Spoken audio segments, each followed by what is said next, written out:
Porto under Francesco Farioli has been one of the most tactically interesting teams this season. In this video, we'll analyze Porto's positional attack and the key tactical patterns that define Farioli's game model.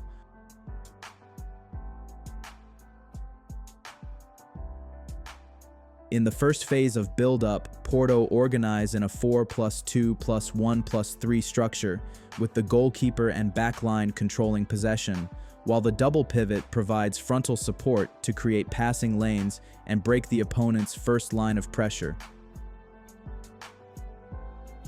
When the ball is uncovered, the central midfielder projects into the space behind the opposition midfield line, linking with the attacking midfielder positioned between the lines, both acting as references in the half spaces. As pressure arrives on the ball carrier, the striker functions as the frontal support, serving as a link to activate third-man combinations. In this sequence, the central midfielder receives facing forward, in a position to immediately accelerate the tempo of the attack.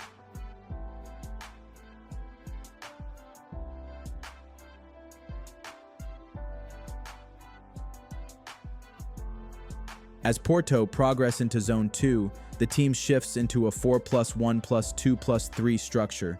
The fullbacks position themselves lower and inside, occupying the half spaces to attract pressure and connect with the defensive midfielder, who remains the key reference behind the first line.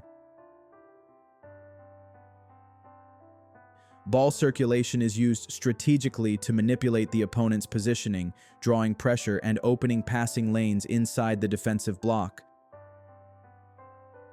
Once the opposition activates their press, Porto immediately use frontal support to find the free man and link to the third man. As the opposing wide midfielder steps up to press, the fullback becomes the free man. With the passing lane closed, Porto activate their usual frontal support, allowing the team to break the press through a third-man combination. From this point, the team can become more aggressive, with 5 players positioned to threaten the opponent's defensive line.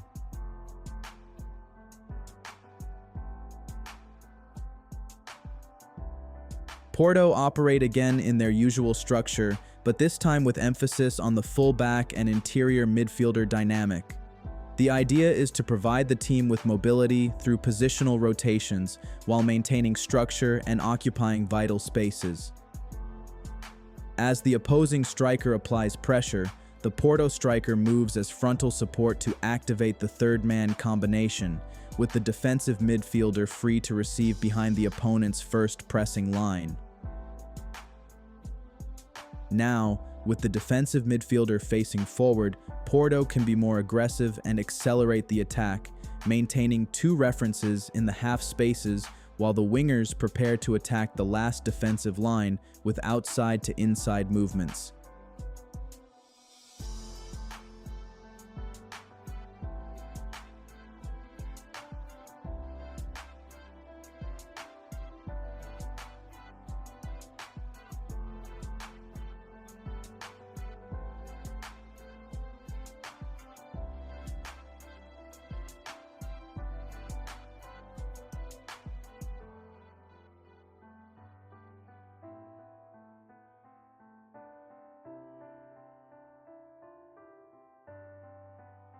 Porto once again circulate the ball to draw opponent pressure, and then look to find the free man and open space behind the midfield line. In this case, the opposition maintain a controlling posture rather than stepping into a press, and Porto activate their fullback and interior midfielder dynamic to manipulate the opponent and create space. With the central passing lane blocked, Porto can also become more aggressive, threatening behind the defensive line. This opens up options to play directly into space and depth, or to drag the defensive line and accelerate play through the wide channels where the wingers can receive to feet and look for 1-versus-1 situations or combinations along the flank.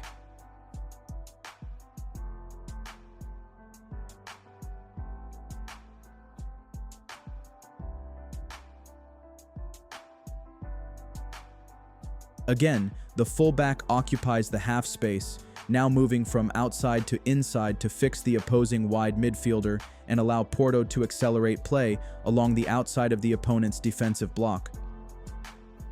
As the fullback presses the winger, Porto position their usual 5 players to threaten the defensive line.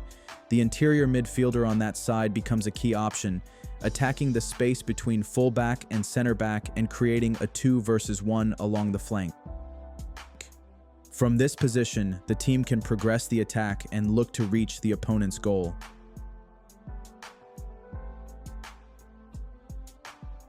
With the opposition's attacking midfielder and striker position parallel to each other, the defensive midfielder becomes the free man, providing a key reference behind the first line of pressure. With the passing lane closed, the fullback becomes crucial as a link to reach this third man and allow the team to progress. From this point, the team accelerates, looking for advantages in the half space through a 2 versus 1 with the interior midfielder and fullback, or along the wide channel, where the winger can look for a 1-on-1 or the usual attacking triangles.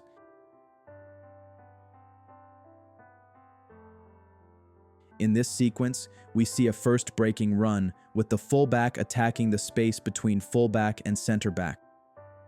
The opponent temporarily balances the situation, creating a 2 versus 2 scenario. Porto immediately exploit a second breaking run, with a third man arriving from behind to take advantage of the overload, allowing the team to progress and finish the move efficiently. If you enjoyed this type of tactical analysis and want to explore my tactical collections of the world's top teams and coaches, access my tactical analysis platform. The link is in the pinned comment. See you in the next video.